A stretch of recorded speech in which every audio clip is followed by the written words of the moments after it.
വിജയേട്ടാ നമസ്കാരം. നമസ്കാരം. വിജയേട്ടാ, ഈ ഇസ്രായേൽ ഗസ യുദ്ധം, ഈ യുദ്ധം കൊടുമ്പിരി കൊള്ളുകയായിരുന്നു. ഇപ്പോൾ കഴിഞ്ഞ ദിവസം ട്രംപ് ഗസയുടെ പീസിനുള്ള ഒരു സബ്മിറ്റ് ഒക്കെ കൊണ്ടുവന്നിരുന്നു. അത് ഇസ്രായേൽ അംഗീകരിച്ചില്ല. അപ്പം നിലവിൽ ഇവരുടെ യഥാർത്ഥത്തിലുള്ള പ്രശ്നം എന്ന് പറഞ്ഞാൽ ഇതൊരു മതപരമായിട്ടുള്ളൊരു പ്രശ്നമാണ്. നമുക്ക് എല്ലാവർക്കും അതിനെക്കുറിച്ചുള്ള ഡീറ്റെയിൽസും കാര്യങ്ങളൊക്കെ അറിയാം. ഈ ഇസ്ലാം സമുദായത്തിന് ഏറ്റവും വലിയ അവരുടെ ആരാധനാലയം എന്ന് പറയുന്നത് മക്ക മദീനയാണ്. മക്ക മദീന കഴിഞ്ഞ് അവർക്ക് ഏറ്റവും വലിയ ആരാധനാലയം എന്ന് പറയുന്നത് അൽ അക്സ എന്ന് പറയുന്ന സ്ഥലമാണ്. ഈ അൽ അക്സ ഇരിക്കുന്നത് ജെറുസലേമിലാണ്. ഇത് എപ്പോഴും ഒരു തർക്ക പ്രദേശമായിട്ടാണ് അവിടെ വർത്തിക്കുന്നത്. പ്രധാനമായിട്ടും അവിടെ ഉണ്ടായിരുന്ന പ്രധാനപ്പെട്ട ഭീകരാക്രമണങ്ങളും മറ്റു കാര്യങ്ങളും എല്ലാം ഈ ഇതിനോട് ചുറ്റിപ്പറ്റിയും മതപരമായിട്ടുള്ള ഇതിനോടുള്ള കാരണങ്ങളും എല്ലാം കൊണ്ട് തന്നെയാണ് ഉണ്ടാകുന്നത് എന്നുള്ളതാണ് നമുക്ക് മനസ്സിലാക്കാൻ സാധിക്കുന്നത്. അപ്പോൾ ഈ ജൂത സമൂഹം ഈ അൽ അക്സ പള്ളിയെ തകർക്കാനുള്ള ശ്രമങ്ങൾ നടത്തുന്നുണ്ട്. അങ്ങനെ ഈ പ്രശ്നം തീരുമല്ലോ. കാരണം ഈ പള്ളിയെ ചൊല്ലിയാണ് എപ്പോഴും ഇവിടെ വലിയ അതിനെ ചുറ്റിപ്പറ്റിയുമാണ് ഇപ്പൊ ഇവിടെ മിത്തുകളും കാര്യങ്ങളും ഒക്കെ നിലനിൽക്കുന്നത്. അത് തകർക്കാനുള്ള ശ്രമം നടത്തുന്നു എന്ന് പാശ്ചാത്യ മാധ്യമങ്ങൾ പണ്ട് റിപ്പോർട്ട് ചെയ്തിട്ടുണ്ട്. പക്ഷെ അത് തകർത്തു കഴിഞ്ഞാൽ ലോകമെമ്പാടും അതിന്റെ എഫക്ട് ഉണ്ടാകുമെന്നുള്ളതാണ് മറ്റൊരു പ്രധാനപ്പെട്ട കാര്യം.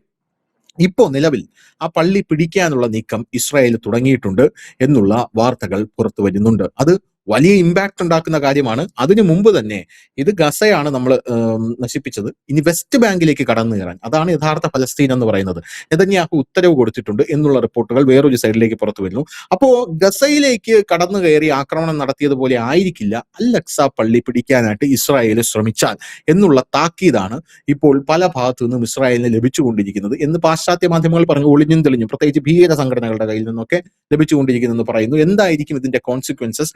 ഇസ്രായേൽ ഈ കടുംകൈ ചെയ്യുമോ? അവർക്ക് എത്രത്തോളം ഇമ്പോർട്ടന്റ് ആണ് അൽ അക്സ പള്ളിയുടെ ആ ഒരു അത് പിടിച്ചെടുക്കുക എന്നുള്ളത്? കഴിഞ്ഞ കുറെ കാലമായിട്ട് വരുന്നൊരു വാർത്ത ഉണ്ടായിരുന്നു. ഇസ്രായേലിന്റെ വാർത്തകളൊന്നും അധികം വരുന്നില്ലായിരുന്നു. അപ്പൊ അവര് ഈ പറയുന്ന വെസ്റ്റ് ബാങ്ക് പിടിക്കാൻ പോകുന്നു എന്നൊരു വാർത്ത, വലിയ രീതിയിൽ സൈനിക വിന്യാസം നടത്തുന്നു. വെസ്റ്റ് ബാങ്കാണ്. വെസ്റ്റ് ബാങ്ക് കൂടെ പിടിച്ചെടുത്തു കഴിഞ്ഞാൽ ഇസ്രായേലിനെ സംബന്ധിച്ച് അവരുടെ ഒരു ഗ്രേറ്റർ ഇസ്രായേൽ എന്നുള്ള സ്വപ്നം ഏറെക്കുറെ പൂർത്തിയാകും. അവരുടെ ഒരു സ്വപ്നങ്ങളുടെ ഭാഗമാണ് ഈ വെസ്റ്റ് ബാങ്ക് ആയാലും ഈ പറഞ്ഞ അൽ അക്സ ആയാലും ഒക്കെ തന്നെ. ഈ അൽ അക്സയെ സംബന്ധിച്ച് പറഞ്ഞു കഴിഞ്ഞാൽ ഇത് വളരെ കാലമായിട്ട് ഇസ്രായേൽ നോക്കുന്നതാണ്. 1967 തൊട്ട് ഈ കിഴക്കൻ ജെറുസലേം എന്ന് പറഞ്ഞ ഈ അൽ അക്സ പള്ളിയൊക്കെ നിൽക്കുന്ന കിഴക്കൻ ജെറുസലേം ഇസ്രായേലിന്റെ ഭാഗമാണ്. പക്ഷേ അത് പല രാജ്യങ്ങളും അംഗീകരിച്ചിട്ടില്ല എന്നുള്ളതാണ് അതിനകത്ത് ഒരു യാഥാർത്ഥ്യം. അപ്പൊ ഇതൊരു തർക്ക പ്രദേശമാണ്. ഈ പറയുന്ന ഈ അൽ അക്സ പള്ളിയും ഒപ്പം തന്നെ ഡോം ഓഫ് ദ റോക്കും ഒക്കെ ഒരു തർക്ക പ്രദേശം തന്നെയാണ്. ഈ തർക്ക പ്രദേശത്തേക്ക് ഇപ്പോൾ ഇസ്രായേൽ വലിയ രീതിയിൽ തന്നെ ഒരു പടയൊരുക്കം നടത്തുന്നത് പിടിച്ചെടുക്കുക എന്നുള്ളത്. കാരണം ഇത് ഈ യഹൂദരെ സംബന്ധിച്ചും ഇസ്ലാം മതത്തിനെ സംബന്ധിച്ചും ഒക്കെ വളരെ ഇമ്പോർട്ടന്റ് ആയിട്ടുള്ള ഒരു ഇടം കൂടിയാണ് ഈ പറയുന്ന ഈ അൽ അക്സ പള്ളി. അതായത് ഈ ഇസ്ലാമിന്റെ ഒരു വിശ്വാസപ്രകാരം അവരുടെ പ്രവാചകൻ പിന്നെ സ്വർഗാരോഹണം ഇല്ലെങ്കിൽ ആകാശാരോഹണം നടത്തിയ ഒരു ഇടമായിട്ടാണ് ഈ ഒരു സ്ഥലത്തെ വിശേഷിപ്പിക്കപ്പെടുന്നത്. നേരത്തെ നമ്മൾ ഈ പറഞ്ഞ ഡോം ഓഫ് ദ റോക്ക് എന്ന് പറഞ്ഞ അവരൊരു നിസ്കാര ഇടം കൂടിയാണ്. ഈ ഇടങ്ങളാണ് ഇപ്പോൾ പിടിച്ചെടുക്കും എന്ന് പറഞ്ഞിരിക്കുന്നത്. ജോർദാനാണ് പറഞ്ഞിരിക്കുന്നത് ഇങ്ങനെ ഒരു നീക്കം നടക്കുന്നു. ജോർദാൻ മുന്നറിയിപ്പ് നൽകുക മാത്രമല്ല, അവർ അറബി ഇസ്ലാമിക രാജ്യങ്ങളുടെ വിദേശകാര്യ മന്ത്രിമാരുടെ അടിയന്തര യോഗം ഇപ്പോൾ വിളിച്ചു ചേർത്തിട്ടുണ്ട്. കാരണം അതിനകത്ത് അദ്ദേഹം പറയുന്നത്, അവരുടെ വിദേശകാര്യമന്ത്രി ഐമൻ സഫാദി പറയുന്നത്, ഇത് ലോകത്ത് മതപരമായ ഒരു വലിയ യുദ്ധം ആരംഭിക്കുന്നതിന് തുടക്കമാണ്. കാരണം ഇത് രാജ്യങ്ങൾ തമ്മിലുള്ളതല്ല. കാരണം ഇസ്ലാമിനെ സംബന്ധിച്ച് ഈ മക്കയും മദീനയും കഴിഞ്ഞാൽ അവരുടെ ഏറ്റവും വിശുദ്ധമായ ഒരു സ്ഥലമാണ്.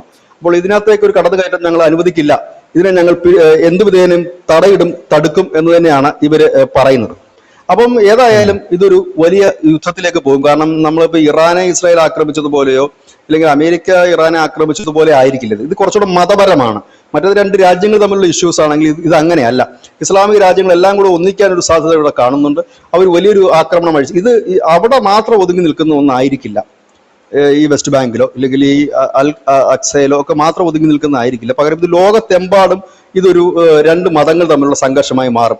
കാരണം ഈ അൽ അക്സയ്ക്ക് പിന്നാലെ തന്നെ വെസ്റ്റ് ബാങ്ക് എന്നൊക്കെ പറഞ്ഞാൽ 3 മതത്തിനും ഇമ്പോർട്ടന്റ് ഉള്ളതാണ്. യഹൂദ മതത്തിനും ഇമ്പോർട്ടന്റ് ഉണ്ട്, ക്രിസ്തു മതത്തിന് ഇമ്പോർട്ടന്റ് ഉണ്ട്, ഇസ്ലാം മതത്തിനും ഇമ്പോർട്ടന്റ് ഉള്ളത്. ബെത്ലഹേം സ്ഥിതി ചെയ്യുന്നത് ഈ പറഞ്ഞ വെസ്റ്റ് ബാങ്കിലാണ്. യേശുവിന്റെ ജന്മസ്ഥലം സ്ഥിതി ചെയ്യുന്നുണ്ട്. ഹൈബ്രോൺ എന്ന് പറയുന്നത് എബ്രഹാം നബിയുടെ, അത് ഇസ്ലാമികളുടെ ആചാരപ്രകാരം അത് വിശുദ്ധ സ്ഥലമാണ്.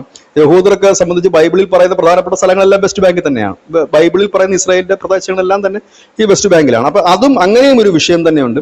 അപ്പൊ ഏതായാലും ഇനി വരാനിരിക്കുന്നത് രാജ്യങ്ങൾ തമ്മിലുള്ള യുദ്ധമായിരിക്കില്ല, പല മതങ്ങൾ തമ്മിലുള്ള യുദ്ധമാണ്. അങ്ങനെ വന്നു കഴിഞ്ഞാൽ സ്വാഭാവികമായി സംഭവിക്കുക ഒരു ഇസ്ലാം യഹൂദ സംഘർഷവും തുടർന്ന് ഇസ്ലാം ക്രിസ്ത്യൻ സംഘർഷവുമായിട്ട് ഇത് മാറും എന്നുള്ള കാര്യത്തിൽ യാതൊരു തർക്കവുമില്ല. കാരണം ഇവിടെ ശ്രദ്ധേയമായ ഒരു കാര്യമുണ്ട്. കഴിഞ്ഞ കുറെ കാലമായിട്ട് അമേരിക്ക ഇസ്രായേലുമായി ഇടപെടുന്നത് തന്നെ പ്രധാനമായിട്ടും ഈ മിഡിൽ ഈസ്റ്റ് കൺട്രീസുമായിട്ടുള്ള ബന്ധങ്ങൾ വഷളാകാതിരിക്കുന്നതിന് വേണ്ടിയിട്ടാണ്. കാരണം ഈ വെസ്റ്റ് ബാങ്കിലേക്ക് ഇപ്പോൾ നമുക്കറിയാം അമേരിക്കയും ഇസ്രായേലും ഒക്കെ ഇറാന് നേരെ ആക്രമണം നടത്തുമ്പോഴും GCC കൺട്രീസ് ഉൾപ്പെടെ ഉള്ള രാജ്യങ്ങൾ അമേരിക്കയ്ക്ക് സപ്പോർട്ടായിട്ട് തന്നെയാണ് നിൽക്കുന്നത്. ഇപ്പോഴും അവരുടെ നിലപാടുകളൊന്നും മാറ്റമൊന്നും ഉണ്ടായിട്ടില്ല. UAE ആയിട്ടായാലും സൗദി ആയിട്ടായാലും ഇസ്രായേൽ ഇപ്പോൾ പഴയതൊക്കെ ശത്രുതയിലുമല്ല. ഇങ്ങനെയൊക്കെ നിൽക്കുന്ന ഒരു സാഹചര്യത്തിലാണ്. പക്ഷെ ഇവിടെ അങ്ങനെയല്ല. ഇതിലേക്ക് തൊട്ട് കഴിഞ്ഞാൽ കഥ മാറും. കാരണം ഇത് ഇസ്ലാമിക രാജ്യങ്ങളുടെ വിഷയമല്ല, ഇസ്ലാമിക സമൂഹങ്ങളുടെ വിഷയമാണ്. ഒരു മുസ്ലിം എന്ന് പറയുന്ന ഒരു മതവിഭാഗത്തിനെ സംബന്ധിച്ച് അവരുടെ വൈകാരികമായ പ്രശ്നമാണ്. മറ്റേതെന്ന് പറഞ്ഞാൽ ഒരു പ്രശ്നമല്ല. ഇപ്പോൾ ഇപ്പൊ ഈ അൽ-അഖ്സ പള്ളി പിടിച്ചെടുക്കുകയാണെങ്കിൽ സ്വാഭാവികമായിട്ട് ഇന്ത്യയിലടക്കം ഒരുപക്ഷെ മുസ്ലിം സംഘടനകൾ പ്രതിഷേധ പ്രകടനമെങ്കിലും നടത്താതിരിക്കില്ല. കാരണം ഇത് അങ്ങനെ ഒരു വിഷയമാണ്. ഇപ്പൊ ഇറാനെ ആക്രമിക്കുന്നതൊക്കെ സൗദി ആക്രമിക്കുന്നതൊക്കെ ഒരു ആക്രമണമല്ല ഇവിടെ. അപ്പം അങ്ങനെ ഒരു സംഭവത്തിലേക്കാണ് ഇപ്പോൾ നീങ്ങുന്നത്. അതുകൊണ്ട് തന്നെയാണ് ഇത് ഒരു മതപരമായ യുദ്ധമാണ് ഇനി വരാൻ പോകുന്നത്. മതയുദ്ധം വരാൻ പോകുന്നു എന്നുള്ളതാണ്. ലോകം അവസാനിക്കാൻ പോകുന്നു എന്നുള്ള, കാരണം ഇതൊക്കെ ബൈബിളിൽ പറയുന്ന കാര്യങ്ങളാണ് എന്നൊക്കെ ചില ആൾക്കാർ പറയുന്നുണ്ട്. ചില മതപണ്ഡിതന്മാർ അത്തരത്തിലും വ്യാഖ്യാനിക്കുന്നുണ്ട്. പക്ഷെ കഴിഞ്ഞ കുറെ കാലമായിട്ട് ഈ ഗസയിൽ ഇസ്രായേൽ വലിയ ആക്രമണം നടത്തുന്നില്ല, ലെബനനിൽ ആക്രമണം നടത്തരുതെന്ന് പറഞ്ഞ് അവർ അതിനകത്ത് നീങ്ങുന്നില്ല. പക്ഷെ അവരുടെ ലക്ഷ്യം ഇതാണെന്നുള്ളത് നേരത്തെ തന്നെ ഇന്റർനാഷണൽ മീഡിയാസ് റിപ്പോർട്ട് ചെയ്യുന്നുണ്ടായിരുന്നു. ഇതിന് അമേരിക്കയുടെ വലിയ പിന്തുണയുണ്ട് എന്നുള്ളതാണ് യാഥാർത്ഥ്യം. കാരണം അവരെ സംബന്ധിച്ച് ഈ പ്രദേശം കിട്ടിയാൽ അവരുടെയും ഒരു വിശുദ്ധമായ ഒരു സ്ഥലമാണ്, അവർ കൺട്രോളിൽ കിട്ടുക എന്നുള്ളതാണ്.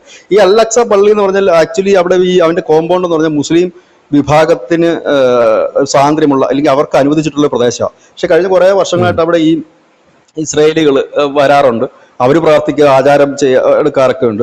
നമ്മുടെ ന്യൂസ് ഇന്ത്യ മലയാളം തന്നെ ഒരുപാട് വാർത്തകൾ കൊടുത്തിട്ടുണ്ട്. ഇവർ കല്ലെറിയും സംഘർഷം അവിടെ പതിവ് കാഴ്ചയാണ്. കാരണം അതിനുശേഷം പിന്നെ ഒരു ചെറിയ അഡ്ജസ്റ്റ്മെന്റ് ഒക്കെ നടത്തി, ഇവർക്ക് ഇന്ന ദിവസം അവർക്ക് അന്ന ദിവസം എന്നൊക്കെ പറഞ്ഞിട്ട് തന്നെ സംഘർഷങ്ങൾ ഒരുപാട് ഉണ്ടാകുന്ന ഒരു ദിവസമാണ്. അപ്പം ഇത് കൈവശം വെക്കുക, ഇത് പിടിച്ചെടുക്കുക എന്നുള്ളതാണ്. അതായത് മൂന്നാമത്തെ ദേവാലയം എന്നൊക്കെ പറഞ്ഞ് യഹൂദരുടെ ഒരു വലിയ വിശ്വാസമുണ്ട്. മൂന്നാമത്തെ ദേവാലയം പണിയുന്നു, ആ പണിയുന്നതോടനുബന്ധിച്ച് യുദ്ധം വരുമെന്നൊക്കെ പറഞ്ഞ് ആ ഒരു മിത്തുമായിട്ട് ഇതിനെ ബന്ധപ്പെട്ടും കിടക്കുന്നുണ്ട്. അപ്പൊ ഇങ്ങനെ ഒരെണ്ണമുണ്ട്. വെസ്റ്റ് ബാങ്ക് എന്ന് പറഞ്ഞു കഴിഞ്ഞാൽ അവിടെ ക്രിസ്ത്യൻസിനും കുറച്ചുകൂടെ താല്പര്യമുള്ള സ്ഥാനങ്ങൾ തന്നെയാണ്. അപ്പൊ ഇത് ഒരു വലിയ പ്രശ്നം വരും. ഇത് സാധാരണഗതിയിലുള്ള യുദ്ധം പോലെയല്ല. ലോകം രണ്ടായിട്ട് തിരിയുകയാണ്, കൃത്യം രണ്ടായിട്ട്. ഒന്ന് ഒരു മുസ്ലിം കൺട്രീസിലെ മുസ്ലിം വിഭാഗം ഒരു ഭാഗത്തും, മറുഭാഗത്ത് യഹൂദ പ്ലസ് ക്രിസ്ത്യൻ ഒരു ഭാഗത്തുമായിട്ട് അണിനിരക്കുന്ന ഒരു കാഴ്ചയിലേക്ക് നീങ്ങാനുള്ള സാധ്യത വളരെ കൂടുതലാണ്. കാരണം ഇസ്രായേലും ബെഞ്ചമിൻ നെതന്യാഹുവും ഒക്കെയാണ്. എന്താണ് ചെയ്യാൻ പോകുന്നതെന്ന് നമുക്ക് പറയാൻ കഴിയില്ല. ഇങ്ങനത്തെ ഒരു സ്ഥിതിയിലാണ് ഇപ്പോൾ കാര്യങ്ങൾ നിൽക്കുന്നത്. Thank you bishop.